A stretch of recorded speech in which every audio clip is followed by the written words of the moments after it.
Thank you for tuning in. If this is your first time joining us, welcome. We hope your experience is fruitful. Please feel free to visit our website to find out how you can join our growing family. While we are loading your experience, please do us a quick favor and hit that like button from whichever platform you're watching or listening on. Also, share so others may enjoy as well. And we hope you would consider hitting that subscribe or follow button so you can check out more of our amazing content. All right, let's start the show.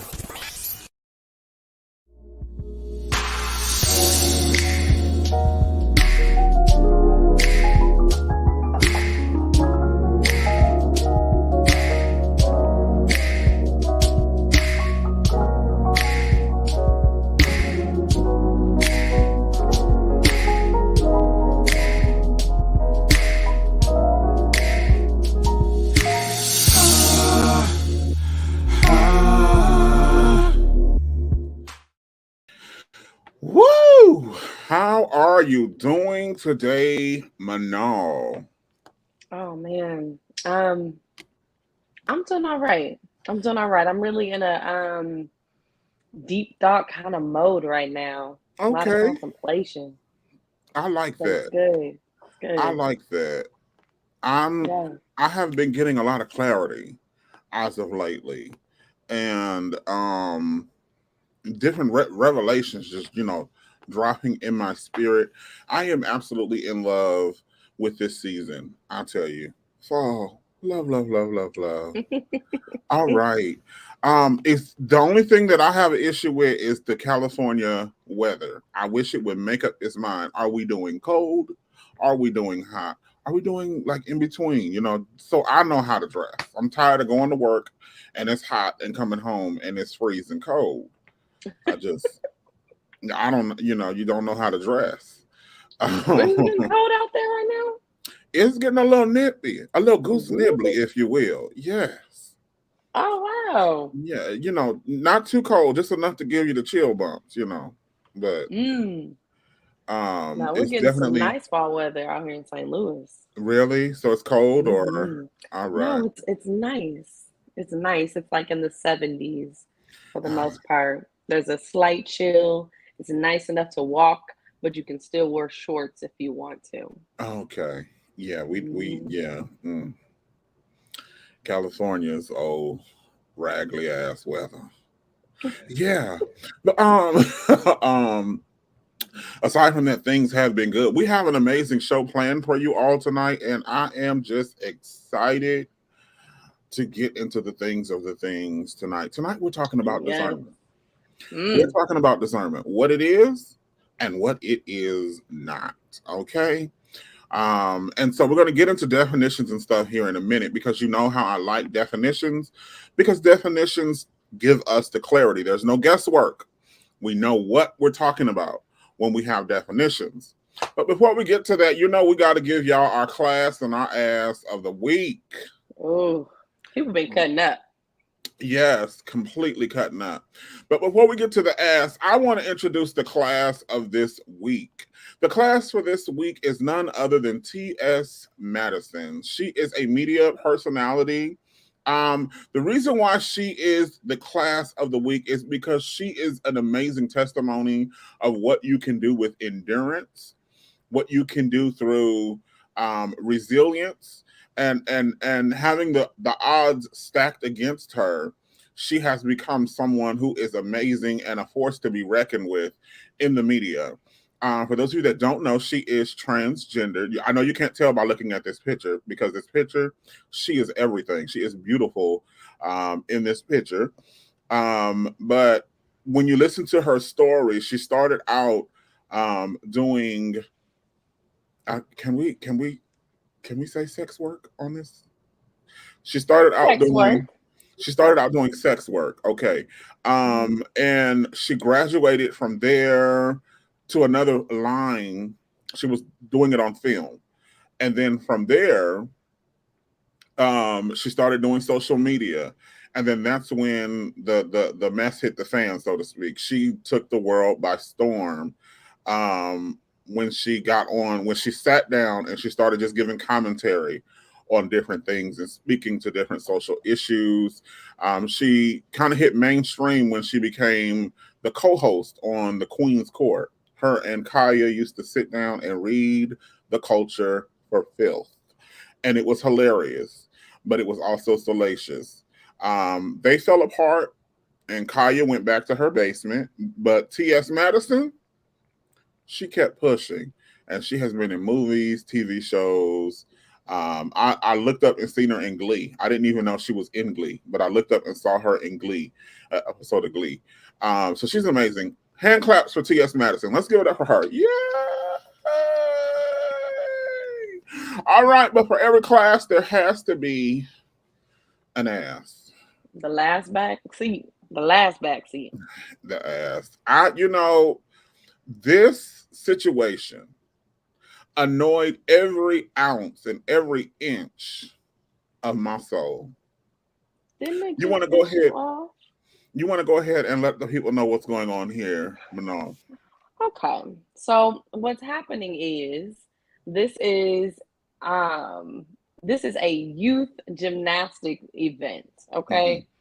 And in the world the way it is now, everybody just gets a medal for showing up. That's how it works nowadays. So what is happening in this photo, you have one of the lead reps right there handing out medals, and she's going down the line, and she skips the one and only Black girl who participated in this tournament. And then had the nerve to say it was an accident. So this is the ass of the week, because you know what? We're just not doing racism no more.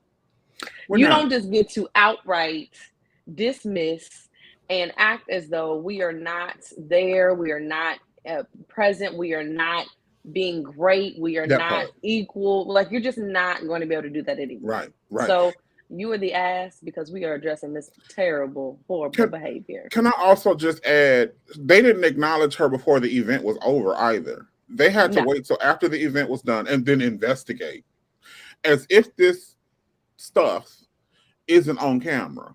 Right. Like, we're not watching it on film. Roll the tape. So then they tried to give her the award in private.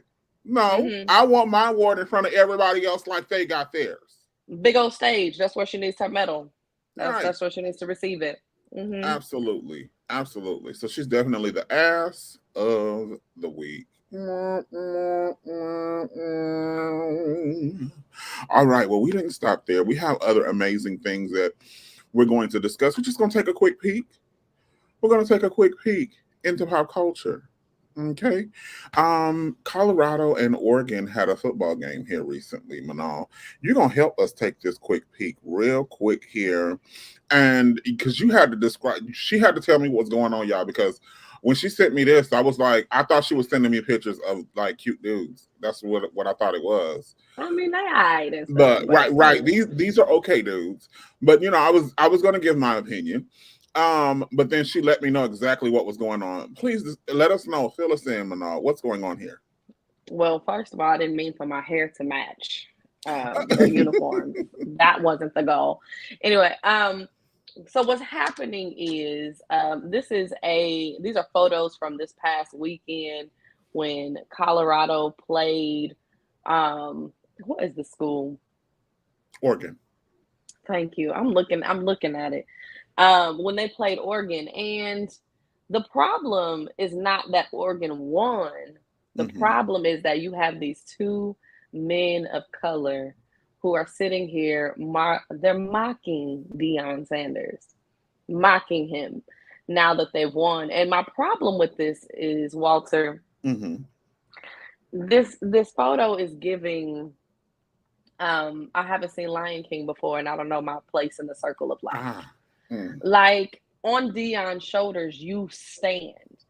And it just lets me understand and know that these individuals still do not understand the mission that Deion Sanders is on, not just for himself, but for them. Hey, and also for other players of color, for other future coaches of color. Like, they still don't understand the culture of football that they are in. Dion is trying to bust down some major doors.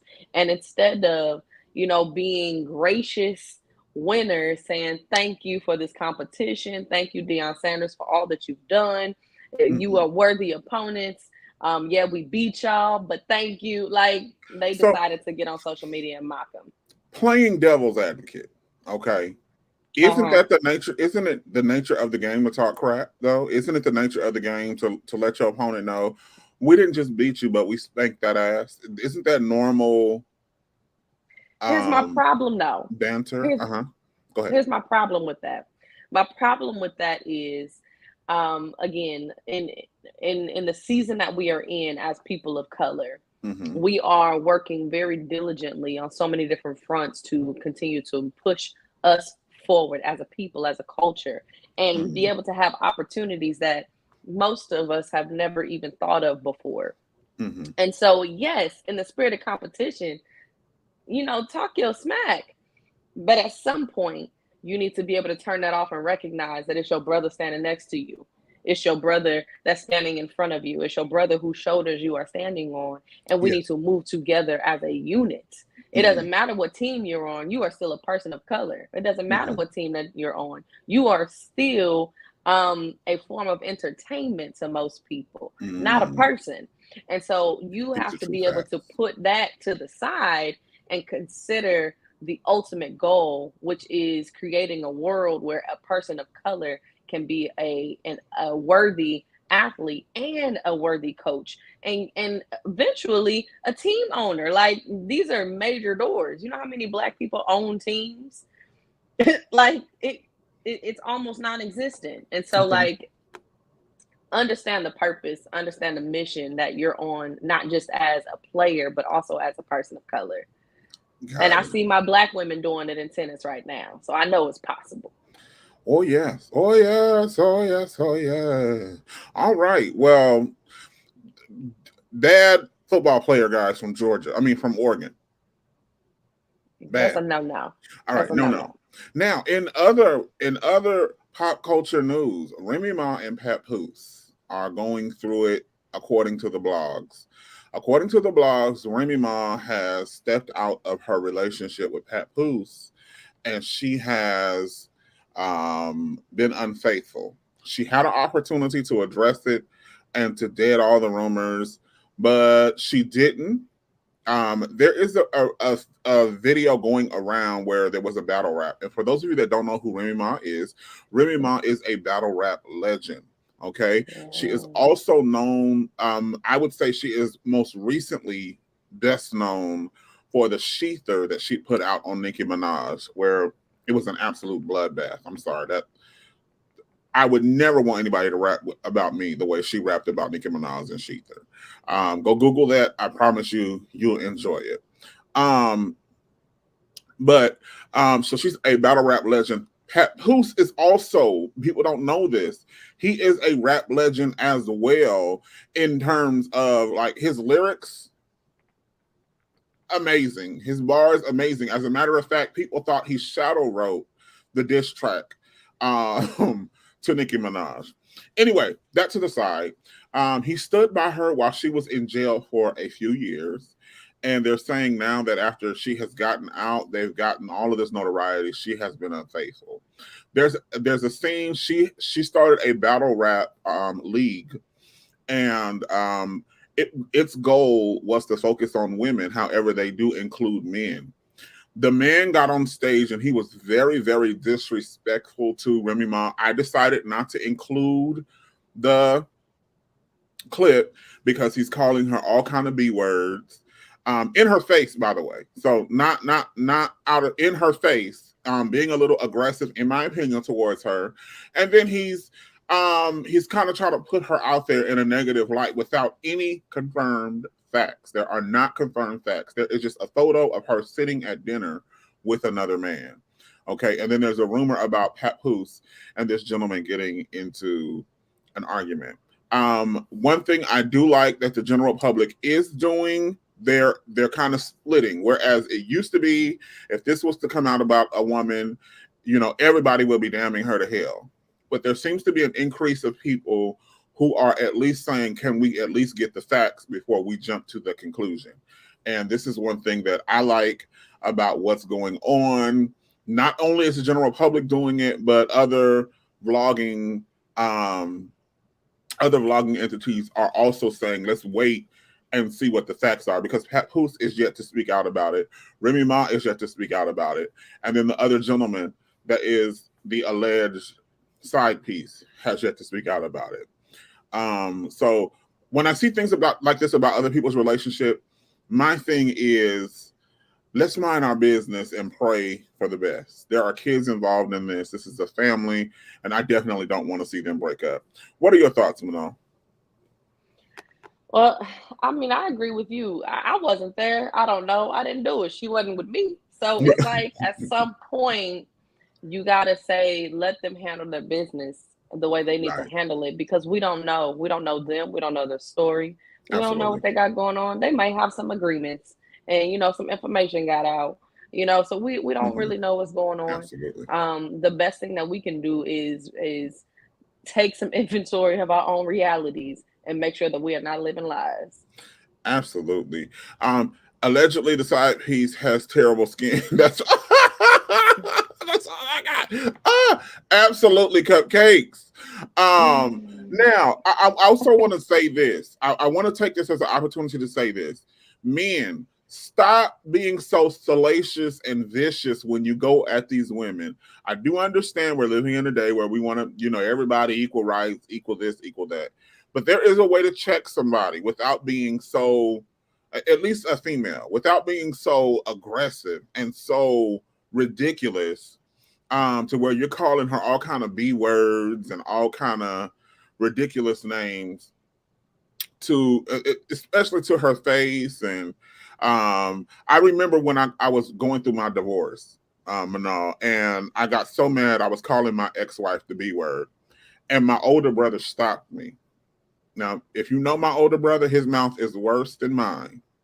You think I'll drop some cuss words on this thing, but he stopped me and he said, don't ever allow them to take you that far out of character. Remember, even in all of this, remember who you are and what you stand for. Otherwise, what they're saying about you wasn't true, but it becomes the truth, because you have allowed this to be a self-fulfilling prophecy. Girl, I shut up so quick. And I try to speak about her in the most polite way, from a genuine space. That's why she doesn't come up much. But yeah, let's go back to respecting our women. How about that? Yay. Clap for that. I mean, go back to let's actually start. Okay. We have to have a starting point. I don't know if there's anything to go back to necessarily. That's a fair statement. We haven't been equal for a while. That is a fair statement. So I won't even come against that. Now, did we get the last one uploaded? The last story uploaded? Okay. You all. So this is, did we get the clip? Is the clip of this on there? This story is heartbreaking. This story is absolutely heartbreaking. Can you play the clip? Go ahead and play the clip, and then we'll discuss it real quick. I was a little bit freaked because I was confused. This photo shows him with his newborn son, Bentley. For 3 years, Chris kept the secret. The nanny, still living with his family, maintained the fiction that another man was baby Bentley's father. Chris finally came clean to his mother, Nadine. Mom, Bentley's really my kid. No, there's no way. There's no way Bentley can be your child. A DNA test proved it was true. When the results came back in, I went and threw up. The nanny was charged with multiple counts of sexual battery. Finding out this was going on in your house to your son, how does that make you feel? Like a failure? How did I let this woman manipulate me and my family in such a way that she could do this and I was blind to it? Last month, Marissa Mowry pleaded guilty in Hillsborough County, Florida, and was sentenced to 20 years in prison. And here is little baby Bentley today. I love that so much. He's now 5 years old. Is he a good daddy, a great daddy, or the best daddy? A best daddy. Chris has a message to the nanny who seduced him with a game that was anything but innocent. Game over. Okay. And in line with the topic of discernment, what discernment is and what discernment isn't. Okay. You can't always go with how things look, because sometimes people they have the look of someone who is not up to the bullshit. They have, the look of someone who is Innocent. trustworthy, right? Innocent. However,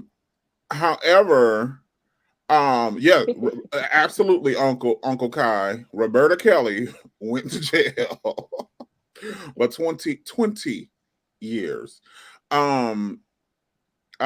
This was someone who came into her home, and what we're talking about discernment, when we get into the definitions and we really start breaking these things down, you have to discern who you're bringing around your kids. In my opinion, there should be some mandatory therapy or something she's going through, rehabilitation, something before she is allowed to be released. Because that was absolute SA. That's deception on a whole nother level. Yes. Like to sleep with a child, allow him to impregnate you. You carry the child. You're living in the home with the family. Yes. You have the baby. You running around with this kid in their home, and their daddy, the daddy is the kid in the room upstairs. Like, how? Yeah. Something is wrong. And I want to say the vibe isn't vibing. Also, cupcakes, and the math isn't mathing. Because I want to believe that the mother would have been able to see something in the baby that my mother knew my daughter was her grandchild when she saw the baby. You get what I'm saying? You get what I'm getting at? There's a knowing. And my question to the mother is, how did you not know? And then another question I have, I think he was 11 years old, if my memory is serving me correctly. He was 11 years old when she got pregnant and had the child. My next question is, how much attention are you not paying? It's that part. To have this go on in your house, because I doubt they just did it once and here comes a kid. How much attention are you not paying for this to be going on in your house? And you just are oblivious, to what's going on. No questions came up, nothing fishy. Even in retrospect, if you could just be honest, did you just see something? Like, those are the questions I would have been interested in hearing her answer. But as far as this is concerned, I think this is a gross display of the lack of discernment. Absolutely. It's the thing about it is, and I know we're gonna get into it, but discernment, we're all born with discernment, but we're also taught in so many ways to turn it off. And so absolutely, one of the ways that we end up turning off our discernment is we get too busy to check in. And so, like, I look at this situation as a mom who was too busy, and she needed some help, clearly. That's why she has a nanny. And she said, I need you to take care of my kids while I take care of everything else. And she trusted someone, but she didn't slow down to ever check in with herself, clearly. Right. Because, we don't know how long this lady was a nanny before she got pregnant, right? But we know that she was at least there 5 years after, right? And so, this woman was in your home for over 4 years, however long, but over 4. And not once did you slow down to check in with you to even see if the people that you have around you are safe to be around you, and then your kids, to check in with yourself to see what you could pick up about what was going on with your kid. You know, sometimes we just get too busy to check in with ourselves, and we have to stop doing that. The world wants us to continue to be busy. That's why it runs us the way that it does. Right. But you have to take the time to say, you know what, let me check in and let me feel what I need to feel and hear what I need to hear, because I got to make some moves. Yeah. Right. Absolutely. So prayers definitely for this young man. You know, hopefully he's getting the help that he needs, and hopefully she's getting the everything else that she deserves during her stay wherever she's at. All right. We're getting ready to move on tonight and talk about discernment. But before we do, I just wanted to give a good old definition for discernment. Can I get that graphic up for the discernment, Kwame? Okay. So we're going to give this definition just for the conversation tonight. Discernment is the ability to judge well. Okay. Now, in Christianity, it is the perception in the absence of judgment. I'm sorry, Manal, you're going to have to get that one. You're good. Perception in the absence of judgment with a view. Come on, enlarge it on the screen. Enlargement territory. Woo! All right. Perception in the absence of judgment with a view of obtaining spiritual guidance and understanding.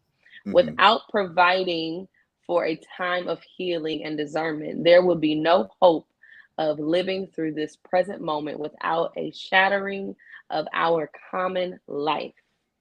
I just love that. I just love that quote. You love it? Mm-hmm.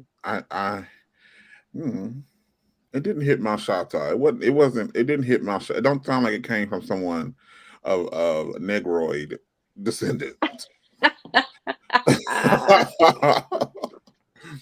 All right, we are getting ready to go to a commercial break, and we're going to, when we come back, we will be discussing discernment in its totality, what it is not. We're going to talk about it as it relates to Christianity, because Manal, and many times we're only taught to discern things in church, and when the doors of the church close, a lot of times we turn our discernment off, and then I'll rephrase that. We're only taught to discern the things outside. I was getting ready to argue with you. That's what I was getting ready to do. Did you feel it? I did. It was welling up. I was like, hold up. So we're taught to discern drinking and alcohol and clubbing, but we're not a lot of times taught how to discern things in the church, and then things that matter. Yeah. Things that absolutely matter in church and in life. And so we want to talk about those things so we can kind of get down to a good old nitty and a good old gritty. We may argue a little bit, we may disagree, but we're gonna come to a resolve on tonight. We ain't in the same time zone. I ain't worried about it. All right. You all stay tuned. Go ahead and take us away, Kwame, to the commercial break.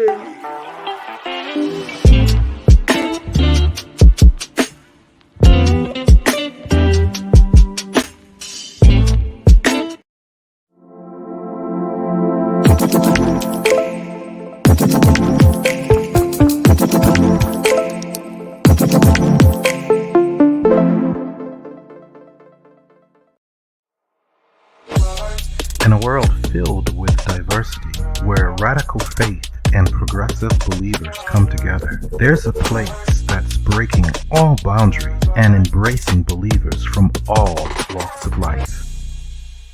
Bullet and Flight Radio, where believers unite, boundaries break, and love triumphs. Step away from the chaos and noise of your daily life. Experience moments for yourself that are calm, serene, and full of peace. A necessary respite to foster growth within you, because self-care should be luxurious. Luxor Noir.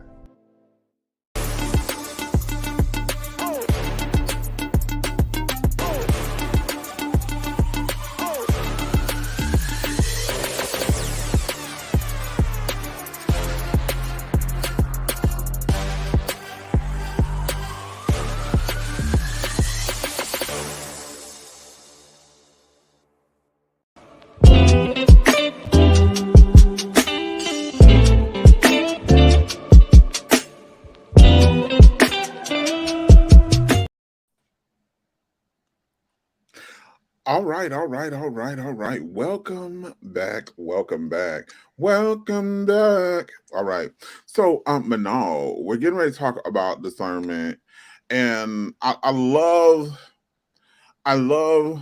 when you talk about discernment and you talk about the inner knowing. It's an inner knowing. Can maybe you start there and then just kind of expand from there? Absolutely. So again, it's that thing that we're born with, right? It is discernment is a spiritual gift. And so we're all born with an element of this gift. But Right. it is one of those gifts that the Bible tells us has been given to some in a certain amount. So some Like of a us have a test. little bit more ability to discern things, but we're all born with that inkling of it. So a lot of times we refer to it as that gut feeling. Sometimes we refer to it as an unction, you know, in the church. But it's that feeling that says, dig deeper, question more, pay attention, walk away. It's that protective factor that the Spirit has given us to alert us when something is not okay. And so what ends up happening is when we are not taught how to lean into what we are thinking, what we are feeling, what we know, what we understand, when we are gaslit, we don't just get gaslit from our exes when we get older. We start getting gaslit from our parents. You know, Yeah. we start getting gaslit from our teachers. We start getting gaslit from the news. We get inundated with everyone else's opinions and thoughts and shields against our own discernment when we're very young. And so we actually have to start diving into ourselves as we get older in order to rediscover those roots of discernment and continue to help them to grow in our lives, to be guided by. And we both grew up in the church. So the Right. very first commentary that I have about discernment came from church. Right. And I don't know about you, but my main issue, I feel, is that I was taught to be watchful in the world, as we put it. The church was supposed to be a fortress of safety, and the world was this big evil thing that was out to get me, knock me off my path, and distract me from getting into heaven. Right.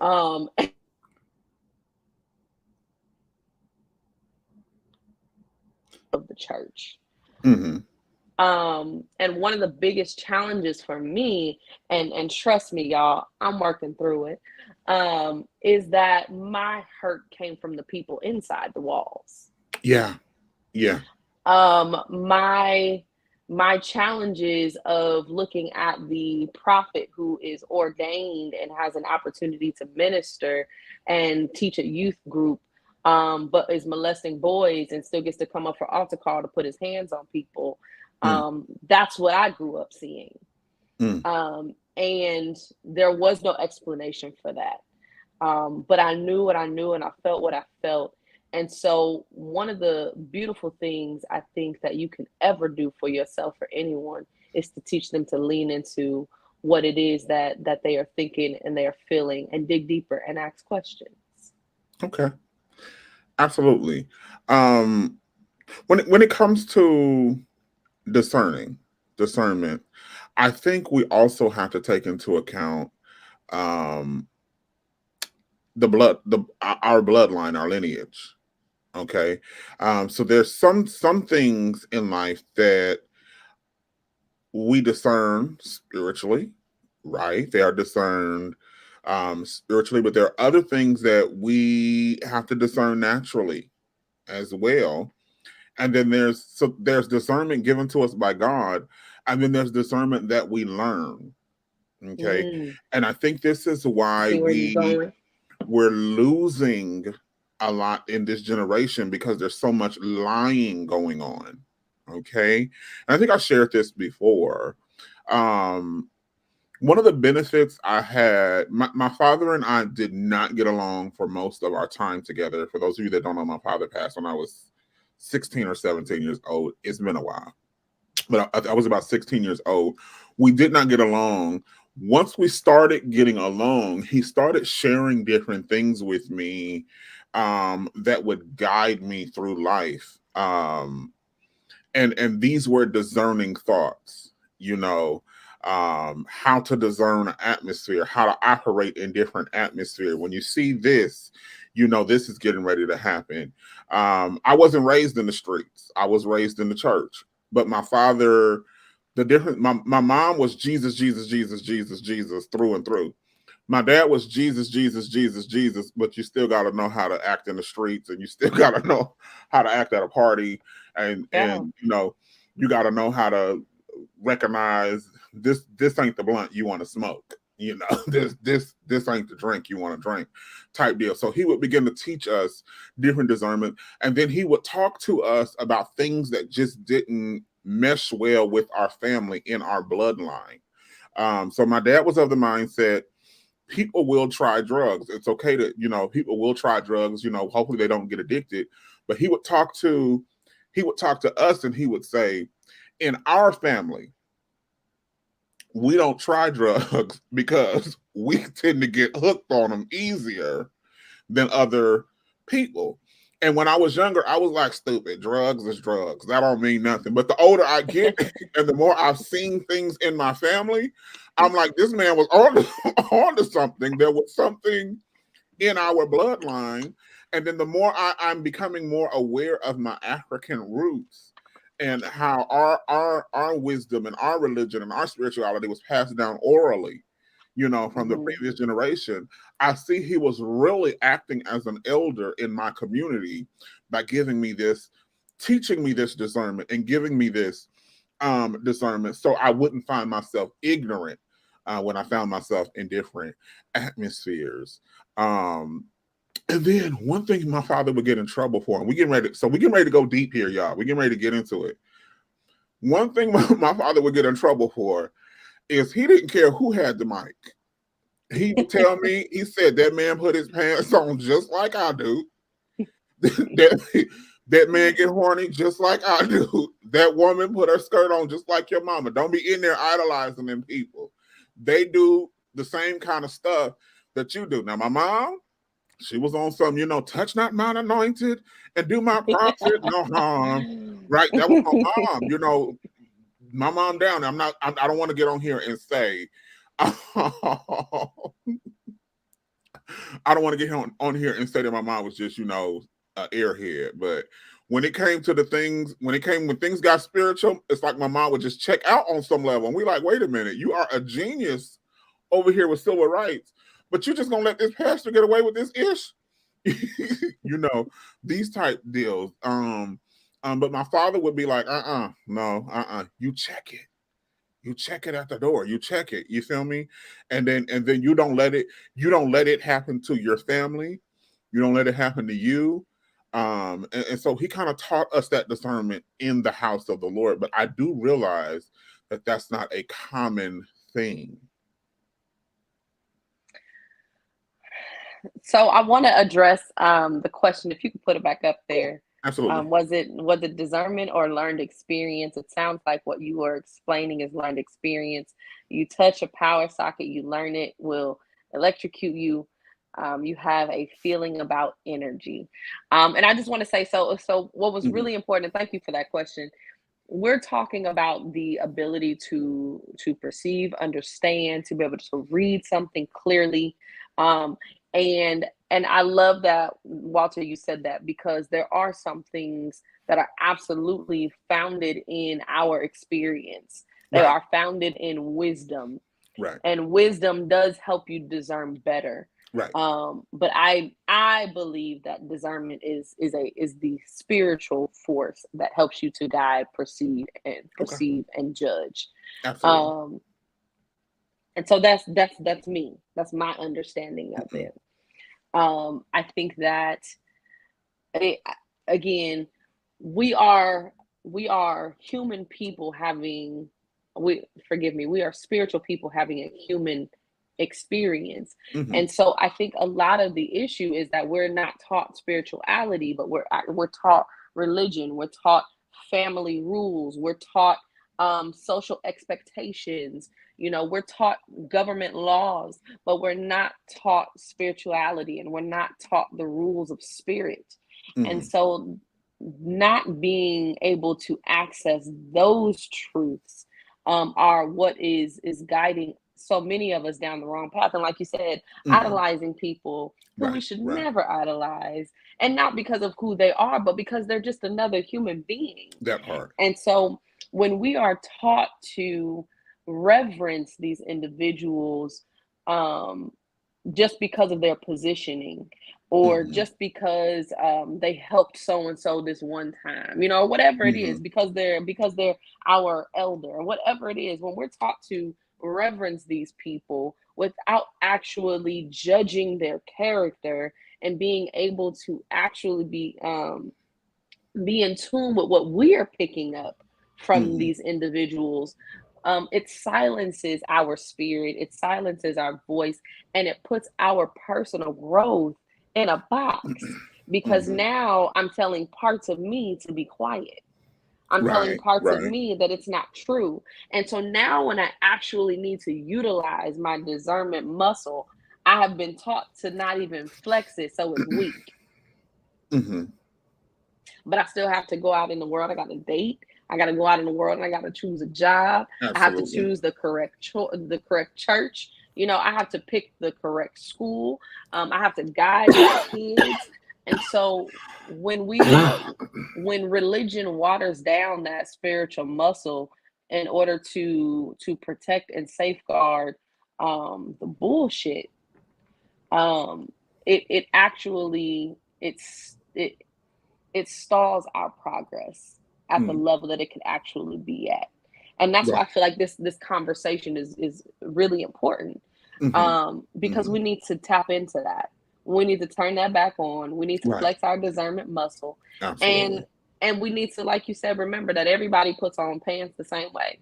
Period. Everybody pulls up that skirt or pulls it down whenever they want to, however they want to do it, the same way. And so no one is above reproach. That's scripture. And it's not to call you out because I want to embarrass you, or call you out because I don't want you to have the position, or I want your spot.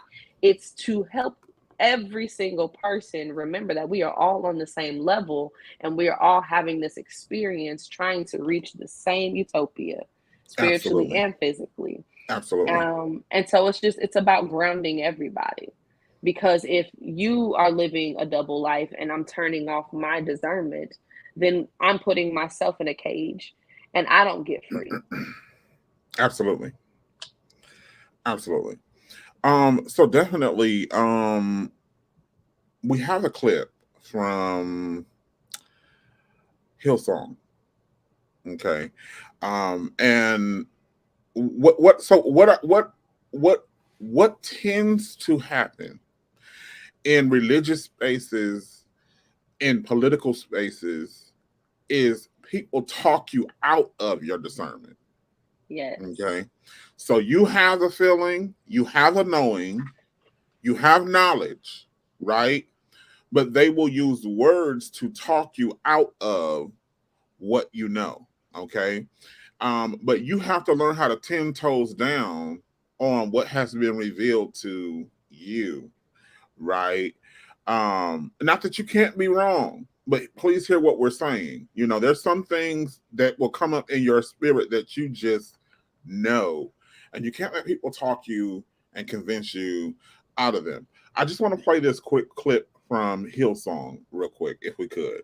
You do not want to be in this chair. I cannot stress it enough. For the first time, we're hearing from Carl Lentz and his wife Laura after they were forced out of the church in 2020 for moral failures, with Carl admitting to infidelity. I had some major lies. He said, I have been unfaithful.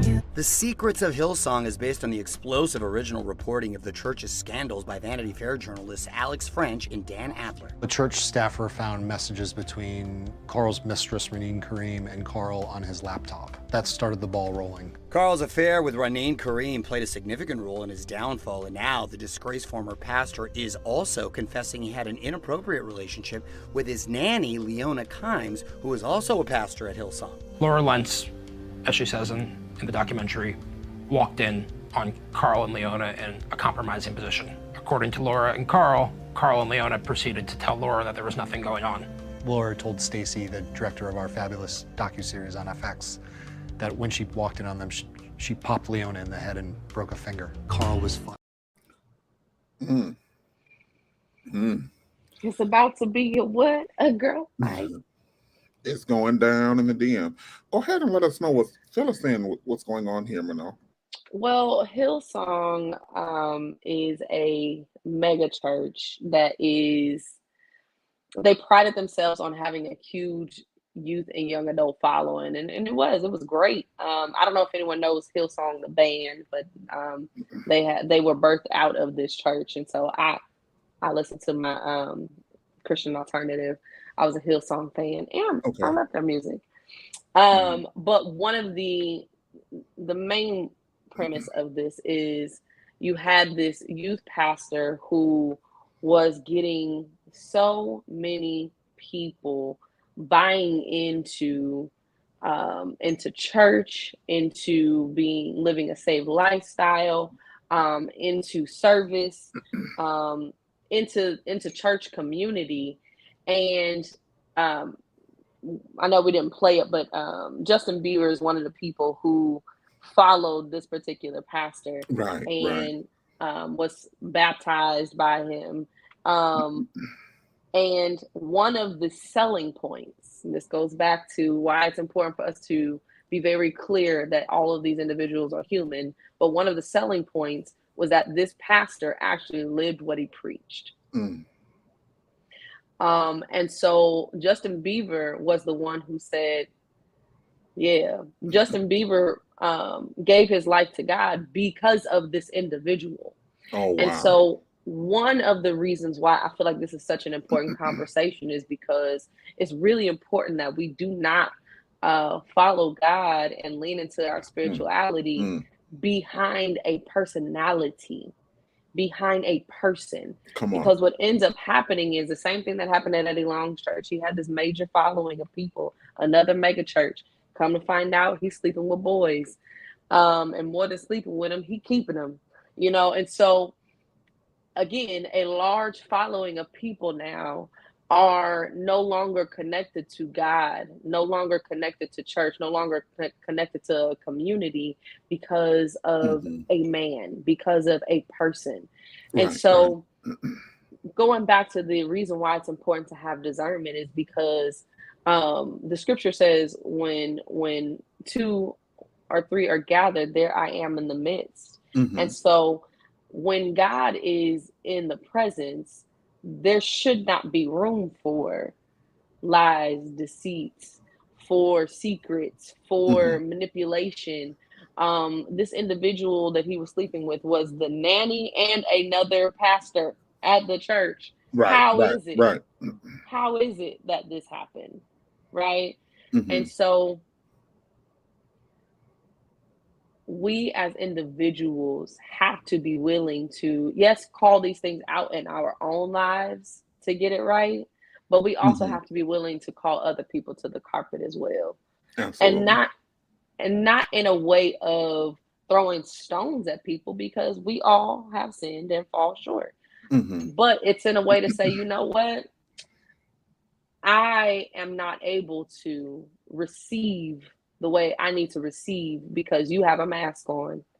I'm not able to receive the way I need to receive because you can't really have an open heart when you have this darkness that's right behind you sitting on your shoulder.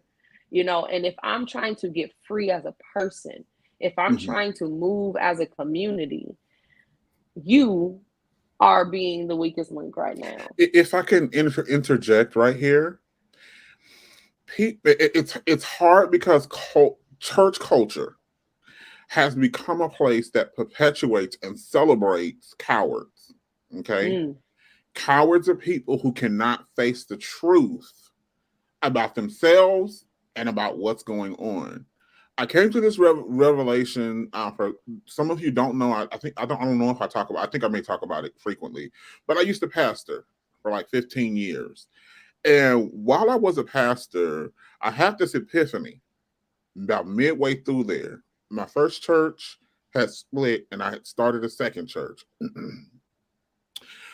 the Lord convicted me, the Spirit, I have evolved in my belief system, convicted me, Manal, because he said, you're not being true and authentic to what you've been through, and you're not being true and authentic to who you are, right? Because I was going around, and although I would tell the truth that I wasn't perfect, and I would tell the truth, we all have sinned, I was still putting it off like, okay, I don't sin as much though, right? Yeah. Instead of just, instead of it, I just being like, listen, we all need to come and get this work from the Lord, the good work, not the, the beat down work. It kind of shifted the atmosphere, but it became a turn off to people who were addicted to church culture, because we would do healing circles where people could actually confess some real stuff that they were dealing with.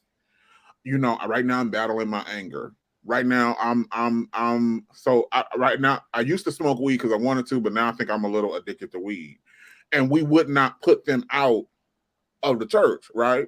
Yeah. It wouldn't even be a big thing. It would just be a it would be, okay, let's see how we can be there for you and support you through this so you can get back to where you smoking it because you want to, or leaving it alone altogether if that's what causes you to manifest your best self. Yeah. Right. And it's the thing that, like, and I'm gonna just talk about me for a second.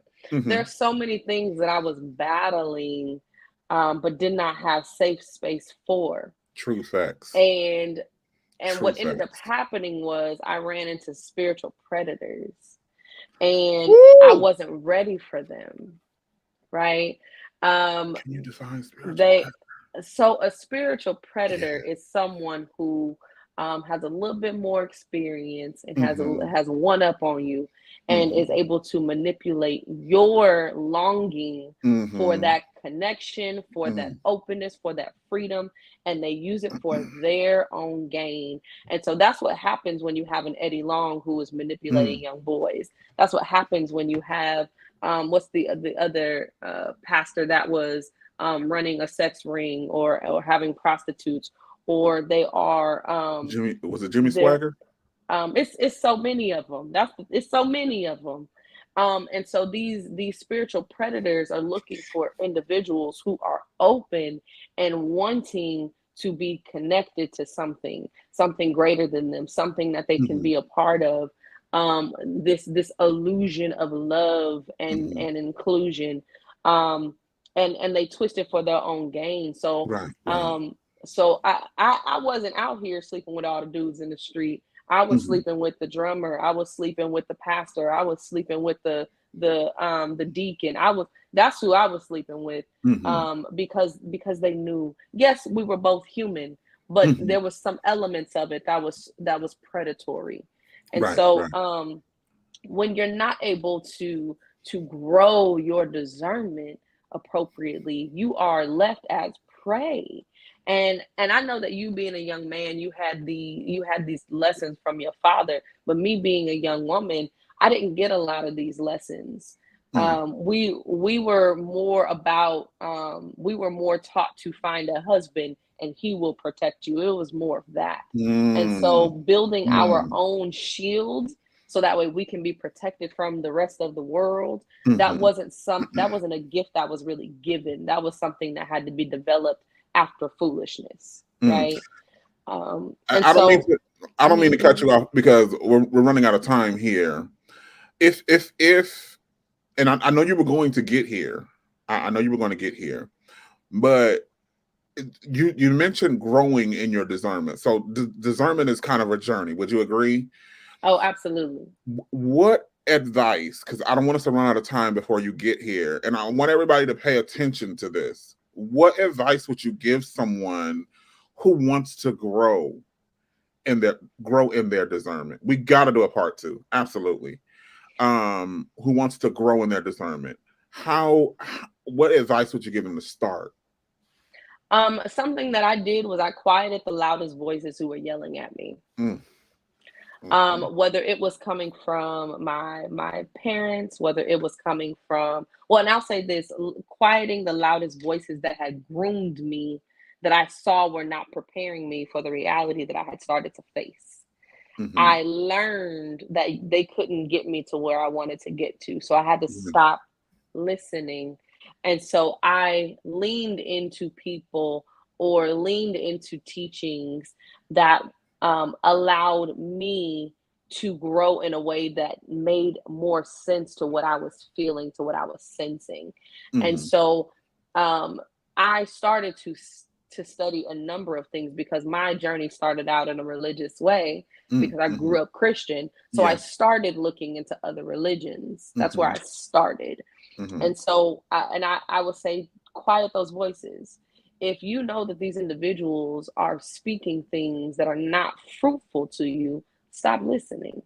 And once you quiet those voices, you can hear yours. Yours gets louder, and you're Right. the voice. Your voice is the one that you need to hear the most. Mhm.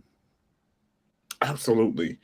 Absolutely. So start quieting those voices that are not fruitful to your your Yeah. discernment. I'm not calling you up asking you for advice. I'm Mm. not asking you to weigh in on my baby mama situation. Mhm. I'm not Mhm. calling you up asking you and telling you all my problems because what I need is spiritual growth within myself. Mm. And religion teaches you to go outward. Spirituality tells you to turn inward. And we got to do a part 2, but I got to throw this in there. I really echo that when I came out of the closet. Ding ding ding ding this week. When I came out of the closet, and I have to start learning a new discernment because I'm now saying God Ooh, that's loves good. me. He loves me. He does not hate me. He does not, he is not waiting to send me to hell. I had to then stop going to people for advice and input. I had to silence those voices. Because when Yeah. I went to them when I had a headache, it was, well, if you quit sinning, God will heal your head. When I had a little financial issue, it was, if you quit sinning, God will put a little change in your pocket. So I echo that, girl. You definitely spoke. You spoke tonight. You walked the flow. You walked this flow, and you're gonna have to walk it again next week. Come prepared next week. But before we end tonight, how can the people connect with you on social media, Manon? Let me drop that situation. So you can find me on Facebook under Manal Bay. You can find me on YouTube under Bay Windows and on Instagram under proud_Manal Smiles.